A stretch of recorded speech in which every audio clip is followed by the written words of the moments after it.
Good morning everyone, welcome to my YouTube channel. तो चलो आज हम शुरू करते हैं अपनी पढ़ाई को। 2022 के बैंकिंग एग्ज़ाम्स को हम सभी टारगेट कर रहे हैं। तो हमें पढ़ाई अब ये नहीं सोचना है कि जब जनवरी आएगी तो हम 1 जनवरी से शुरू करेंगे, ऐसा नहीं है। जब टाइम मिले तब से शुरू कर दो। और मुझे लगता है मैं आज से शुरू कर रही हूँ, तो इसीलिए मैंने सोचा कि जो मैं अपना टू डू लिस्ट फॉलो करूँगी वो सबके साथ शेयर करूँ, ताकि जो मेरे जैसे हैं जो सोच रहे हैं कि नहीं अभी से शुरू कर देना चाहिए, क्योंकि अनसर्टेन है ना, अभी पता तो है नहीं कि मई जून में एग्ज़ाम होंगे, क्या पता उससे पहले ही वैकेंसीज आ जाएं। तो तैयारी करने के लिए फिर टाइम कहाँ बचेगा। तो अभी से शुरू करेंगे तो थोड़ा रहेगा अपना लेवल कि हाँ एग्ज़ाम हो सकता है क्लियर। ठीक है, तो D1 में क्या करना है, जो कि बिगनर है, फ्रेशर हैं, या फिर जो ऑलरेडी प्रिपेयर भी कर रहे हैं उनके लिए भी पहले पहले रीड से पहले आपको सिलेबस देखना है। ठीक है, जिनको नहीं पता बैंकिंग का क्या सिलेबस होता है तो आप पहले गूगल में जाकर सर्च करो, सिलेबस को वहाँ से डाउनलोड करो।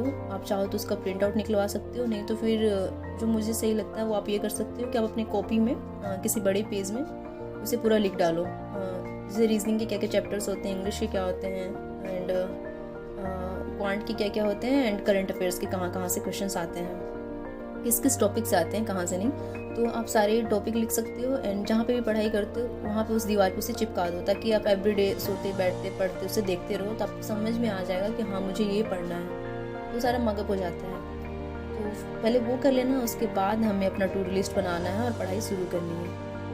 तो सबसे पहले हम आएंगे इंग्लिश न्यूज़पेपर पे। रीड करना है, क्योंकि रीडिंग का बहुत ज़्यादा वेटेज होता है ना बैंकिंग सेक्शन में खासकर। तो आपको रीड बहुत ज़्यादा करना है। अगर आपकी इंग्लिश थोड़ी अच्छी है तो आप न्यूज़पेपर से डायरेक्ट स्टार्ट कर सकते हो, और अगर इंग्लिश थोड़ी वीक है तो फिर उनके लिए मैं बोलूँगी आप NCERT के बुक पढ़ो, और वो आपको कहाँ मिलेंगे, तो आपको इतना परचेज़ करने की भी ज़रूरत नहीं है। आप एक ऐप डाउनलोड कर सकते हो, ई-पाठशाला, उस पर सारे NCERT के बुक्स अवेलेबल होते हैं। तो सारे ई बुक होते हैं, आपको थोड़ा डाउनलोड करना पड़ेगा चैप्टर वाइज, एंड उनके जो वर्ड्स होते हैं वो भी थोड़े ईजी होते हैं, समझना ईजी होता है।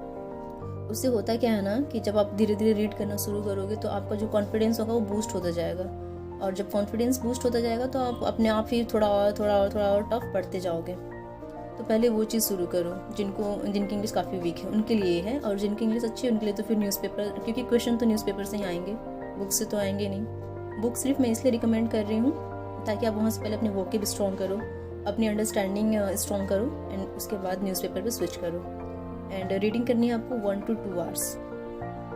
ये हो गया आपके इंग्लिश सेक्शन के लिए, क्योंकि आज Day 1 है तो ज़्यादा पढ़ना भी नहीं है। अभी धीरे धीरे करके थोड़ा अपने आप को बूस्ट करते जाएंगे।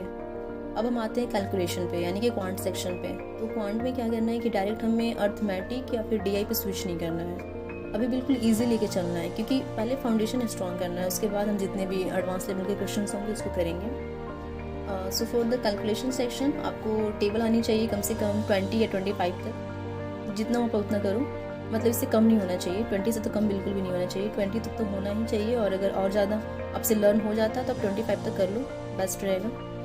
एंड कुछ टीचर्स हैं like Amar sir, Sumit sir and Ashish Arora sir, ये तीनों टीचर ही काफ़ी अच्छे हैं क्वांट के। तो इनके अलावा भी अगर आप किसी टीचर को फॉलो करते हो तो अच्छा है, छोड़ना नहीं, क्योंकि बस जिनसे समझ आना चाहिए। तो मैं चूँकि इन सारे टीचर से पढ़ी हूँ इसलिए मैं इनको रिकमेंड कर रही हूँ। तो इनकी सारी वीडियोस क्या है ना कि यूट्यूब पे फ्री में अवेलेबल हैं, आपको कुछ भी खरीदने की ज़रूरत भी नहीं है।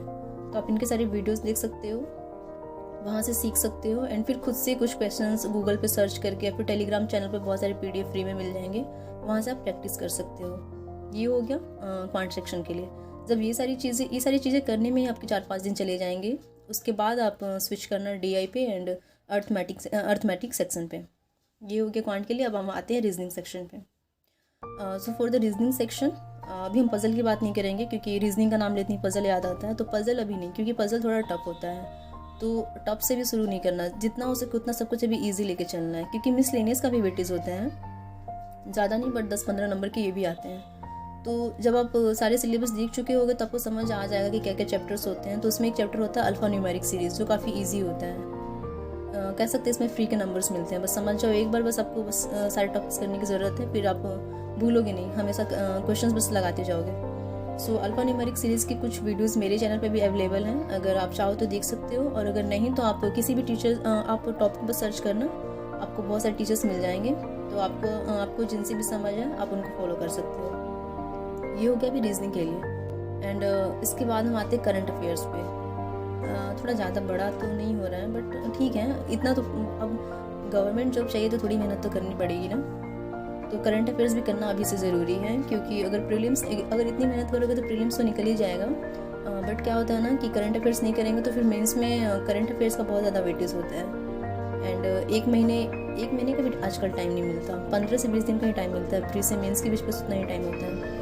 तो उस 15-20 दिन में आप उतने सारे 6 महीने के करंट अफेयर्स करना बहुत इम्पॉसिबल टाइप हो जाता है। तो वो सब नहीं करना, अभी से शुरू करते हैं करंट अफेयर्स को करना। तो इनके लिए जो मैं टीचर्स रिकमेंड करती हूँ, Ashish Gautam sir and doctor Gaurav Garg sir. तो आशीष गौतम सर के तो आपको वीडियोस फ्री मिल जाएंगे अंडर 247 पे, वो डेली 7 बजे उनकी क्लासेस होती हैं, आप कर सकते हो, काफ़ी अच्छा पढ़ाते हैं। एंड गौरव गर्ग सर का तो मेरे पास सब्सक्रिप्शन है, तो मैं वो अपने एप्लीकेशन पे पढ़ाते हैं। तो अगर आप चाहो तो खरीद सकते हो, और अगर नहीं अफोर्ड कर पा रहे हो तो कोई दिक्कत नहीं है, आशीष सर से पढ़ो, बहुत अच्छे टीचर हैं वो भी। बस मंडे पर रिवीजन होना चाहिए, सिर्फ वीडियोस देखना नहीं है, बस रिवाइज भी करना है उसको। ये सारी चीज़ें हो गई आज। उसके बाद हम आते हैं ग्रामर सेक्शन पे। अगर आपके पास इतना पढ़ने के बाद भी अगर आप पढ़ना और चाहते हो तो अभी से ग्रामर शुरू कर दो, क्योंकि ग्रामर में सारे चैप्टर्स पढ़ने भी नहीं हैं। 2 चैप्टर है जो सबसे ज़्यादा इंपॉर्टेंट हैं, वो है टेंस और वर्ब। तो अभी हम शुरू करेंगे टेंस।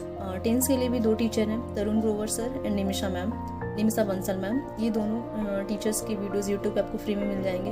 अभी तक मैं जितना भी सोर्स बता रही हूँ ना, ये सारे आपको फ्री में मिल जाएंगे, आपको कहीं से भी कुछ भी खरीदने की ज़रूरत अभी नहीं है। और बहुत लोग फ्री में ही सारे एग्ज़ाम्स क्वालिफाई कर लेते हैं, क्योंकि बस नेट होना चाहिए, इंटरनेट होना चाहिए एंड फ़ोन होना चाहिए, ये 2 चीज़ें मोर देन इनफ होती है। तो बस टेंस पढ़ना शुरू कर दो, अगर आपकी रीडिंग हो जा रही है आज ही तो, और धीरे धीरे कंप्लीट करो चैप्टर्स को। ऐसा नहीं है कि एक ही दिन में पूरा चैप्टर पढ़ जाना है, क्योंकि टेंस छोटा मोटा चैप्टर नहीं है, उसमें काफ़ी कुछ पढ़ना पड़ेगा आपको। तो जैसे आज अगर टेंस शुरू करें तो सिर्फ सिंपल प्रेजेंट पढ़ेंगे, उस पर बेस्ड पूरे क्वेश्चंस को करेंगे, तो फिर वो स्ट्रॉन्ग हो जाएगा। फिर नेक्स्ट डे पढ़ेंगे तो सिंपल पास्ट पे जाएंगे, इसी तरह धीरे धीरे सो ऑन। तो ये था डे 1। मे बी थोड़ा इजी अपनी तरफ से तो मैं इजी ही बताई हूँ, पर अगर थोड़ा टफ लग रहा है तो आप एक काम कर सकते हो कि अभी 1-2 सब्जेक्ट को अभी स्किप कर दो, या तो इंग्लिश और रीजनिंग ले लो, या फिर क्वांट और इंग्लिश ले लो। मतलब एक सेक्शन को अभी स्किप कर देना, ताकि पढ़ना थोड़ा इजी लगे। और अगर आप थोड़े अच्छे लेवल पर आपको लगता है कि कुछ भी नहीं है, पढ़ लेंगे इतना, तो फिर सारे ही करना है मैं जितना बताई हूँ। और अभी से शुरू करते हैं। अब मैं कोशिश करूँगी डेली कहीं टू डू लिस्ट लेके आऊँ। बस इतना ही। अगर आपको हेल्पफुल लगी हो वीडियो तो लाइक करना, सब्सक्राइब करना, एंड आपको कहीं भी कोई भी कन्फ्यूज़न हो तो आप कमेंट कर सकते हो, I will reply definitely. Okay, so बस आज के लिए इतना ही। Thank you, good bye.